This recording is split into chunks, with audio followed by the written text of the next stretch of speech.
Salah satu film dengan genre action drama komedi yang menarik untuk dinikmati adalah karya dari seorang Steven Spielberg. Namanya sudah terkenal di industri perfilman dunia. Dengan sederet masterpiece yang rasanya mustahil ada yang sama film ini, setelah sebelumnya kita menyaksikan beberapa film yang berakhir mind-blowing atau film yang kaya akan plot twist. Kali ini kita sarankan kalian untuk menikmati sajian film dari Steven Spielberg yang satu ini. Catch Me If You Can. Hey you! Welcome back to my channel. Have a good time watching.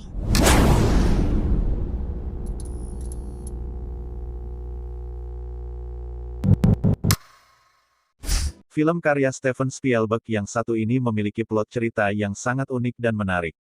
Diangkat dari true story dari seseorang yang bernama Frank Abagnale Jr.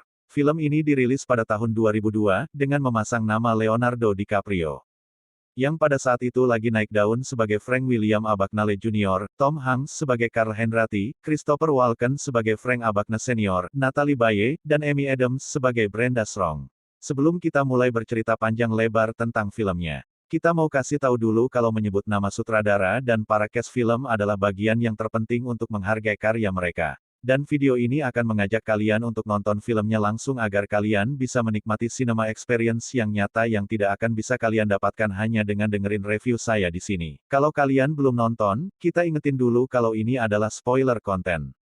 Film ini dimulai dari sebuah penjara dengan penjagaan super ketat di Perancis di mana Carl Henratty, seorang agen FBI, datang menemui Frank William Abagnale Jr. Kedatangan dia ke sini untuk menjemput Frank dan dibawa pulang atau diekstradisi ke Amerika Serikat. Di opening ini Carl menemukan pria yang menderita batuk kronis sehingga sekarat dan membuatnya panik dan memanggil petugas sipir untuk membawanya. Sampainya di ruang medis ketika Carl dan para petugas itu, Frank memanfaatkan kesempatan untuk kabur, tapi sayangnya kondisinya tidak memungkinkan untuk kabur lebih jauh hingga akhirnya dia pun menyerah. Dan plot pun kini flashback ke tahun 1963 di New Rochelle, New York. Memperlihatkan Frank William Abagnale Jr. beserta dengan kedua orang tuanya Frank Abagnale Sr. dan Paula Abagnale. Mereka menghadiri sebuah acara penghargaan medali kehormatan, Lifetime Membership Rotary Club yang juga dihadiri oleh banyak orang. Berpidato di hadapan mereka Frank Abagnale Sr. memberikan sebuah quotes seperti ini. Dua tikus kecil jatuh ke dalam ember berisi krim, tikus pertama menyerah begitu saja dan mati tenggelam, sementara tikus kedua tidak mau menyerah dan terus berjuang mengaduk krim itu menjadi mentega kemudian merangkak keluar. Dalam hal ini aku adalah tikus kedua. Semua orang memberikan aplaus meriah untuk quotes tersebut, dan tentunya Frank William Abagnale Jr. yang seolah benar-benar sangat terinspirasi dengan pidato singkat ayahnya tersebut. Sayangnya kesuksesannya itu hanyalah sementara.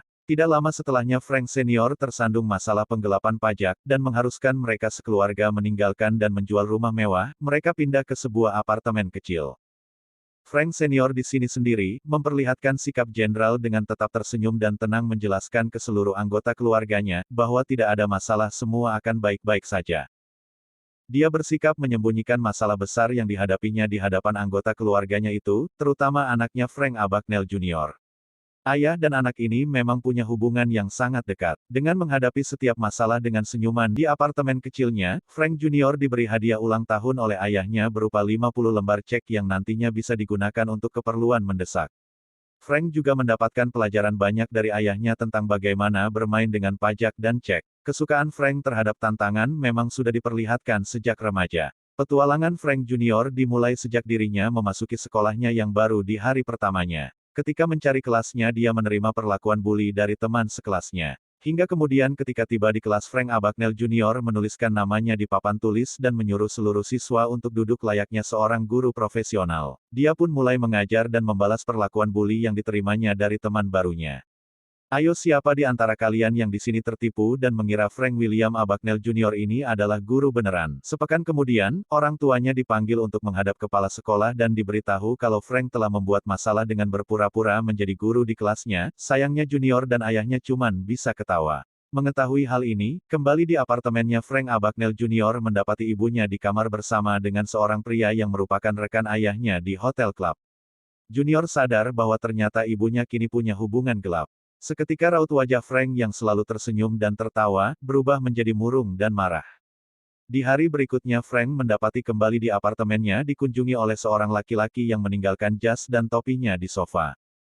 Rupanya pemilik jas dan topi itu adalah seorang pengacara yang telah menunggunya bersama dengan ibu dan ayahnya untuk menandatangani surat perceraian dan Frank harus memutuskan, dia akan tinggal di bawah pengasuhan siapa ibunya atau ayahnya. Namun ia memilih pergi meninggalkan mereka berlari menuju stasiun kereta dan berangkat ke Grand Central menggunakan cek yang telah diberikan oleh ayahnya. Disinilah Frank Junior sebagai seorang survival dan penipu ulung dengan bekal cek yang diberikan. Sebelumnya Frank Junior memulai aksinya dengan mencairkan cek-cek tersebut, tapi karena cek yang dia punya hanya berjumlah 50 lembar dan sudah habis maka Frank Junior harus diusir dari penginapannya. Disinilah dia kemudian kepikiran untuk memalsukan.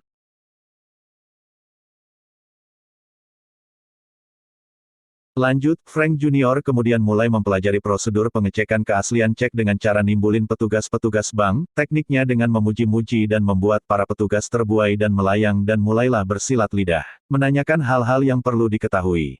Sebenarnya, cara ini juga sama yang dilakukan oleh ayahnya ketika dia punya ide untuk menyamar menjadi seorang pilot. Frank kembali harus mempelajari semua hal tentang pilot dengan menyamar sebagai jurnalis di sebuah sekolah dan menanyakan semua hal yang diperlukan bahkan sampai punya ide untuk mendapatkan seragam pilotnya. Dengan bangga dia berjalan dengan seragam. Pilot ini memang selalu menjadi profesi yang membanggakan. Frank akhirnya berhasil memalsukan identitasnya dan menjadi kopilot di sebuah maskapai penerbangan ternama di Amerika Serikat yang bernama Pan American World Airways. Kabar baiknya lagi, perusahaan penerbangan ini akan selalu mencairkan cek semua karyawannya. Terakhirnya bisa terus memasukkan ceknya dan mencairkannya hingga senilai 2,8 juta US dollar.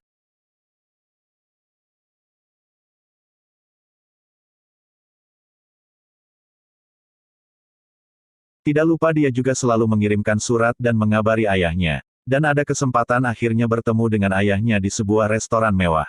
Ayahnya tentu bangga dong terhadap profesi Frank sekarang. Meskipun ayahnya tidak tahu kalau Frank sebenarnya menjadi kopilot gadungan.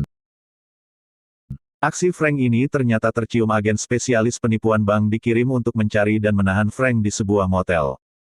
Carl dan Frank akhirnya bertemu untuk pertama kali. Ketika mendobrak kamar Frank, Carl mendapatinya keluar dari toilet tapi dengan tenang dan tanpa rasa takut dan panik sama sekali, Frank berhasil mengelabui Carl. Karena ini adalah pertemuan pertama kali, tentu saja belum kenal wajah Frank itu seperti apa, Frank mengaku sebagai agen rahasia yang juga ditugaskan untuk menangkap Frank. Ia meyakinkan kalau untuk menyerahkan dompetnya yang berisi kartu identitasnya, namun dompet itu susah untuk dibuka. Dia kemudian mengalihkan perhatian Carl dengan menjelaskan bahwa Frank telah kabur lewat jendela kamarnya dan menunjuk seorang lansia yang dituntun oleh penghuni hotel lainnya dan meyakinkan bahwa itu adalah Frank yang telah ditahan oleh rekan kerjanya. Gobloknya selalu begitu saja percaya dan membiarkan Frank yang asli ini kabur membawa mesin phrase encoder bekas yang akan membuat pemalsuan ceknya semakin rapi dan terlihat seperti asli. Parah sih, ini adalah salah satu seni yang kocak. Setelah menyadari bahwa Frank telah menipunya dengan memeriksa dompet yang diberikan, dan ternyata berisi sampah. Carl akhirnya memulai perang perseteruan pribadinya melawan Frank. Apalagi keduanya memang sudah saling mengenal wajah satu sama lain. Carl ini adalah seorang duda yang memiliki anak perempuan yang usianya tidak berselisih jauh juga dengan usia Frank. Di satu ketika dia menelpon Carl untuk meminta maaf, melainkan karena tidak ada orang lain yang bisa dihubungi selain Carl. Kesal dan membanting teleponnya ini bisa juga dibilang sebagai ejekan Carl terhadap Frank karena dia sadar seorang penipu ulung seperti Frank tentu saja tidak punya teman. Di sebuah restoran, Carl memeriksa sebuah rekening koran yang berisi banyak nama Barry Allen. Salah seorang pelayan restoran menegur Carl yang menyebutnya sebagai penggemar komik karena ada banyak nama di rekening koran yang dilihatnya. Carl yang setengah bingung akhirnya sadar bahwa ternyata nama Barry Allen ini adalah nama dari alter ego The Flash yang merupakan karakter komik yang memang sering dibaca oleh Frank. Carl akhirnya sadar ternyata musuhnya ini bukanlah pria dewasa. Dan tentu saja menyadari hal tersebut, semakin kesal dengan menggebu-gebu untuk segera menangkap Frank karena dia sadar bahwa ternyata selama ini dia telah dikerjai oleh seorang bocil.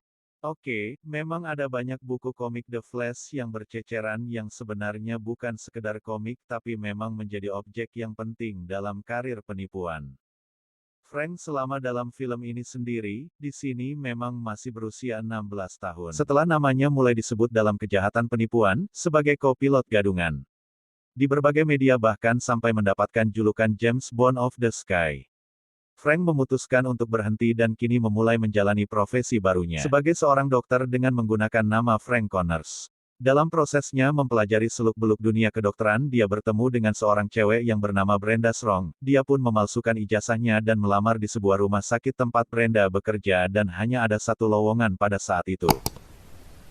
Ketika mulai bekerja, Frank menghadapi pasien pertamanya dan langsung keringat dingin melihat cucuran darah dari pasiennya, tidak kuat dan pengen muntah. Sementara di tempat lain Carl mendatangi ayah Frank. Disinilah Carl akhirnya mengetahui nama asli musuhnya yang sebenarnya, yaitu Frank William Abagnale Jr. lewat surat yang selalu dikirimkan oleh Frank ke ayahnya. Carl juga mendapatkan alamat Frank dengan segera menyusul ke lokasi apartemen tempat tinggal orang itu dan sesampainya di sana, dia mendapati apartemennya kosong. Sementara itu Frank yang sebelumnya bercinta dengan Brenda ternyata pernah melakukan aborsi setelah diperkosa oleh teman golf ayahnya, hal itu pun dibuang keluarganya, karena dianggap aib.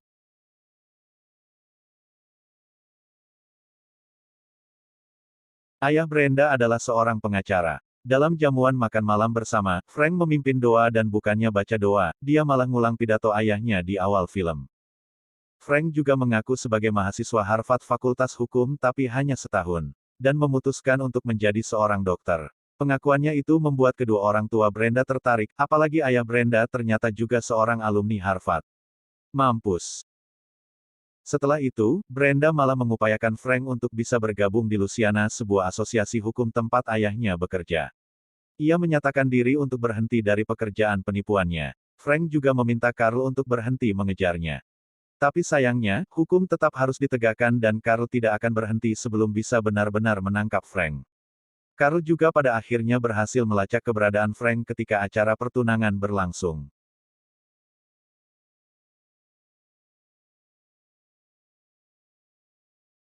Carl dan timnya akhirnya tiba di pesta pertunangan Frank. Karena mengetahui kedatangan Carl, Frank membuat perjanjian dengan Brenda untuk bertemu 2 hari lagi di Bandara Internasional Miami.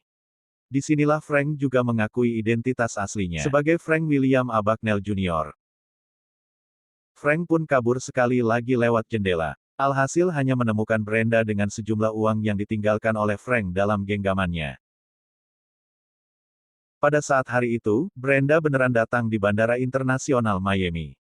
Tapi sayangnya Frank menyadari kalau Brenda pada saat itu berada dalam pengawasan FBI. Frank batal menemui Brenda. Dan dengan modal identitas pilot maskapai penerbangan Amerika sebelumnya. Dia kemudian mengadakan seleksi pramugari dan memilih 8 wanita cantik untuk dijadikan pramugari di maskapai penerbangan populer itu. Dia kemudian tiba di bandara dan turun dengan menggandeng semua pramugari cantik pilihannya itu. Sementara Carl semakin memperketat penjagaannya di Bandara Miami ini, hingga Carl menerima telepon dari seseorang yang mengatakan melihat Frank di luar bandara dengan mengenakan topi pilot. Penyergapan dilakukan, dan betapa kesalnya ketika melihat targetnya, ternyata adalah seorang sopir yang sudah dibayar untuk menjemput seorang penumpang yang bernama Hendra alias kau sendiri. Dan timnya menemukan fakta bahwa cek palsu yang dibuat Frank selama ini menggunakan tinta yang hanya ada di beberapa negara, salah satunya adalah Prancis. Sebelumnya Carl memang sudah tahu bahwa Frank ini memiliki darah Prancis dari ibunya. Carl pun akhirnya terbang ke Prancis. Di sebuah pabrik percetakan. Akhirnya Frank bertemu kembali dengan Carl. Scene ini adalah salah satu scene yang paling menarik dan emosional sepanjang film. Dari awal mereka sudah seperti Tom and Jerry. Namun di pertemuan kali ini, mereka seolah memang sudah saling kenal satu sama lain dengan baik. Carl memperingatkan Frank untuk tidak kabur lagi karena pabrik tersebut sudah dikepung oleh polisi-polisi Perancis yang siap untuk menembak mati dirinya. Frank malah emosi karena tahu Carl adalah seorang pembohong. Oke, kebalik. Sepengetahuan Frank Jr. kalau itu berbohong. Carl tidak punya keluarga padahal dia punya cincin kawin yang dia kenakan di jarinya. Itulah sebabnya Frank tidak percaya begitu saja kalau polisi mengepung pabrik tersebut. Tapi Carl mengaku bahwa dia tidak pernah berbohong dan menjelaskan bahwa dia memang sudah menikah tapi kini dia adalah seorang duda. Carl berhasil meyakinkan Frank hingga akhirnya Frank beneran menyerahkan diri. Setelah ditangkap, Carl berjanji kepada Frank akan mengekstradisi dirinya kembali ke Amerika Serikat. Setelah proses ekstradisi ketika mereka sudah berada di pesawat menuju Amerika, Carl memberitahu Frank bahwa ayahnya telah meninggal. Frank mengamuk dan marah karena Carl sudah berjanji sebelumnya akan membiarkan dirinya berbicara dengan ayahnya. Dan lagi-lagi Frank berhasil melarikan diri melalui sebuah celah di toilet pesawat. Dan turun melalui tangga roda pesawat ketika pesawat sudah landing. Frank kemudian berlari menuju rumah ibunya dan di sana dia mendapati ibunya. Kini sudah punya keluarga baru dan kini sudah punya anak cewek. Frank pun menangis menerima kenyataan dan mengatakan it's over. Ketika rombongan mobil polisi berdatangan, Frank menyerahkan diri dan akhirnya divonis hukuman penjara 12 tahun dan dia dimasukkan ke dalam ruangan yang terisolir. Di satu kesempatan Carl datang menjenguknya dan membawakannya komik The Flash yang memang menjadi kesukaan Frank sejak kecil. Di sini Carl menyadari kemampuan Frank untuk mengenali keaslian sebuah cek meskipun dia tidak menyentuh cek tersebut. Hingga pada akhirnya Frank direkrut dan melanjutkan hukumannya sebagai anggota FBI. Tapi karena bosan dengan rutinitasnya sebagai seorang agen pemeriksa keaslian cek, dia memutuskan untuk kabur sekali lagi dengan menggunakan seragam pilot. Adegan ini juga termasuk salah satu yang paling emosional. Ketika Carl memutuskan untuk tidak mengejar Frank, Carl melanjutkan aktivitasnya sebagai agen FBI namun tanpa kehadiran Frank di kantornya. Kehadiran Frank memang sangat membantu pekerjaannya selama ini terutama untuk mengurusi kasus pemalsuan cek. Jadi pada akhirnya Frank kembali ke kantornya itu dan melanjutkan pekerjaannya. Sebuah kredit menyebutkan bahwa Frank akhirnya berkeluarga dan dikaruniai 3 orang anak. Dan berkat keterampilannya memeriksa keaslian cek diyakini mendapatkan gaji jutaan dolar dan ia masih terus bersahabat dengan Carl. Ya pada akhirnya kita mengetahui Carl dan Frank Junior ibarat Tom and Jerry yang memang tidak akan pernah bisa terpisahkan.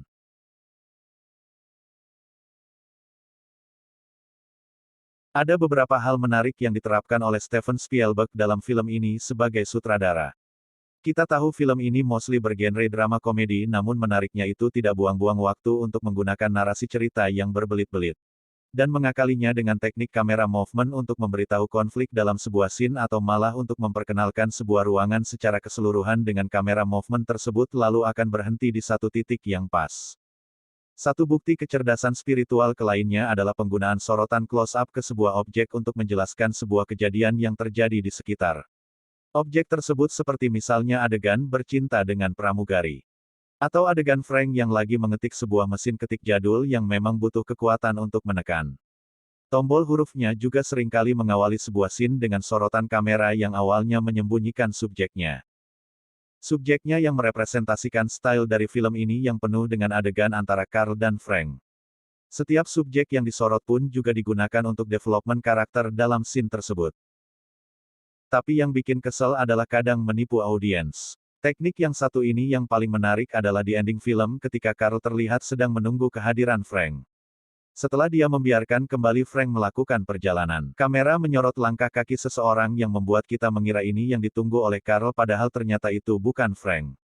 Hal itu sendiri juga berhasil mempermainkan emosi audiensnya dan masih banyak lagi teknik pengambilan gambar menarik lainnya. Mungkin yang lebih pro terhadap hal ini bisa menambahkan di kolom komentar di bawah. Fakta menarik lainnya hadir dalam kehidupan nyata seorang pria yang bernama William Abagnale Jr. Setelah bebas dari hukuman 12 tahun penjara dia membangun asosiasi yang bekerja di bidang keamanan dokumen. Sebuah naskah cerita yang menarik yang memang didasarkan pada true story yang dialami oleh Frank William Abagnale Jr. sendiri. Namun justru memodifikasi sebagian isi cerita ke dalam filmnya. Kali ini saya bakalan membeberkan sedikit fakta mengenai perbedaan film ini dengan kejadian yang sebenarnya. Salah satu yang menarik dari film ini adalah penampilan Christopher Walken. Setelah kehilangan kekayaan dan kesuksesannya, bahkan kehancuran rumah tangganya, Frank William Abagnale Senior masih tetap berhubungan dengan putranya. Ketika putranya itu pergi berpetualang dengan segala trik penipuannya Frank Junior bahkan berisiko ditangkap loh ketika mengunjungi ayahnya itu, tapi dalam kejadian kenyataannya, Frank Junior sebenarnya sudah tidak pernah lagi melihat ayahnya setelah melarikan diri dari rumah satu telepon. Yang ikut terlibat dalam film ini adalah Tom Hanks yang memainkan peran sebagai Carl Hanratty, agen khusus FBI yang melacak dan memburu Frank. Kedua karakter ini berhasil membangun hubungan Tom and Jerry di sepanjang film. Pada kisah nyatanya sebenarnya tidak ada Karl Hanratty, kemungkinan ada banyak agen yang ditugaskan untuk melacak dan memburu Frank, namun ada satu agen khusus yang kemungkinan menjadi pondasi karakter untuk Karl Hanratty. Di sini dia adalah Tom Hanks. Kenapa bukan namanya saja yang digunakan ke dalam film? Kenapa harus Karl Hanratty? Kemungkinan konsepsi ini lebih senang jika nama aslinya tidak digunakan ke dalam film. Di akhir pelariannya dalam film, Frank Junior akhirnya ditemukan dan ditangkap di Perancis, dimotori ke kampung halaman ibunya. Di sana Frank akhirnya berhasil dibujuk oleh Karl sebagai agen FBI untuk menyerahkan diri dan ditangkap oleh polisi Perancis. Tapi dalam kejadian nyata upaya penangkapan Frank Junior di Perancis tersebut sebenarnya tidak ada keterlibatan FBI sama sekali. Itu jugalah yang menjadi perbedaan antara film dan kenyataan, yaitu Frank sebenarnya diekstradisi ke Amerika Serikat atas bantuan Karl padahal tidak sama sekali. Dalam kejadian nyata sebelum dikembalikan ke Amerika Serikat, Frank ini diekstradisi terlebih dahulu ke Swedia barulah kemudian kembali ke Amerika. Dan yang jelas semua kesenangan yang didapatkan oleh Frank Junior di film. Dalam petualangan serunya itu tidak selucu yang ada dalam kisah nyata. Itu adalah aspek drama yang memang dibutuhkan sebuah karya sinematografi bergenre drama seperti ini. Yang menarik dari karakter Frank Junior ini adalah kemampuan belajar dengan begitu cepat. Ia bisa mempelajari banyak hal mulai dari seluk-beluk seorang pilot sampai mempelajari dunia advokat. Yang lebih unik lagi dia juga sempat-sempatnya mengeksplor dunia karakter fiksi James Bond dengan mengaplikasikannya ke kehidupan nyata. Dengan memperdaya seorang wanita glamor yang diperankan secara singkat oleh Jennifer Garner. Setelah bernegosiasi harga untuk semalam mereka berkencan terakhir yang menetapkan harga $1.000 Amerika. Jadi dia harus mencairkan satu lembar terlebih dahulu kemudian gadis itu malah meminta Frank untuk tidak perlu mencairkan cek tersebut. Dan dia bersedia untuk membayar $400 untuk membayar selisih cek tersebut. Karena cek itu bernilai $1.400 artinya Frank sebenarnya untung besar dong karena gadis itu sebenarnya hanya membeli sebuah cek palsu. Faktanya ini adalah transaksi seksual yang terjadi di kehidupan nyata loh. Bahkan wanita itu sebenarnya pergi ke polisi dan melaporkan penipuan yang dilakukan oleh Frank. Dinamika Frank dan Karl di sini juga sebenarnya menarik dan tersaji dengan baik. Frank Junior adalah anak korban perceraian kedua orang tuanya sementara Karl adalah seorang duda yang juga kebetulan memiliki anak gadis yang usianya sepantaran dengan Frank Junior. Mereka berdua memang punya faktor yang buruk yang semakin membuat audiens percaya bahwa kedua karakter ini memang terlahir untuk saling melengkapi satu sama lain sebagai partner kerja. Dan baguslah kalau kalian sudah menyempatkan waktu untuk menyimak storyline. Catch Me If You Can, di sini sebaiknya langsung tonton filmnya deh. Karena pahitnya sangat jauh berbeda kalau hanya kalian dengerin cerita seperti ini. Percaya deh, dan sampai ketemu di lain waktu guys.